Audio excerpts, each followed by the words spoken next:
ಇಲ್ಲ ಅಂತ.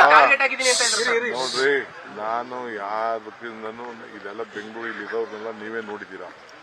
ಇಲ್ಲಿ ಪಬ್ಲಿಕ್ ಇನ್ವಿಟೇಷನ್ ಎಕ್ಸ್ಟೆಂಡ್ ಮಾಡಿದ್ವಿ. ಇದು ಯಾವುದು ಗೌರ್ಮೆಂಟ್ ಶಿಲಾನ್ಯಾಸ ಮಾಡೋಂಥ ಕಾರ್ಯಕ್ರಮ. ದಿಸ್ ಇಸ್ ನಾಟ್ ಎ ಶಿಲಾನ್ಯಾಸ ಮಾಡೋದು, ಇದು ಗ್ರೀವೆನ್ಸಸ್. ಒಬ್ಬ ಚೀಫ್ ಮಿನಿಸ್ಟರ್ ಹೋಗ್ತಾರೆ, ಡೆಪ್ಟಿ CM ಹೋಗ್ತಾರೆ, ನೋಡ್ತಾರೆ, ಪ್ಲಸ್ಸರ್ ಇರ್ತದೆ. ಗ್ರೀವೆನ್ಸಸ್ಗೆ ಯಾರು ಬೇಕಾದ್ರೂ ಬರ್ಬೋದು. ಪ್ರತಿನಿಧಿಗಳಿಗೆ ಏನು ಗೌರವ ಕೊಡಬೇಕು ಖಂಡಿತ ನಾವು ಕೊಡ್ತೀವಿ.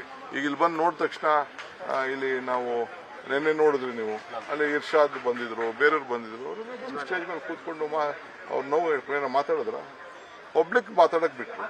ಅಸೆಂಬ್ಲಿಲಿ ಇದೆ ಚಾನ್ಸು. ನಿನ್ನೆ GPA ಮೀಟಿಂಗ್ ಇತ್ತು, ಅಲ್ಲಿ ಚಾನ್ಸ್ ಇತ್ತು. ಅಲ್ಲಿ ಬಂದು ಏನು ಬೇಕೋ ಪಾಪ ಅವರ ದುಃಖ, ದುಮಾನ, ನೋವು, ಸಂತೋಷ ಎಲ್ಲ ವ್ಯಕ್ತಪಡಿಸ್ಬೋದಾಯ್ತು. ಅದಕ್ಕೆ ಬರಲಿಲ್ಲ. ಪಾಪ ಪಬ್ಲಿಸಿಟಿ ಬೇಕು, ನೀವು ಪಬ್ಲಿಸಿಟಿ ಕೊಡ್ತೀರಿ ಅಂತ ಹೇಳಿ ಬಂದಿಲ್ಲ. ಬಹಳ ಸಂತೋಷ.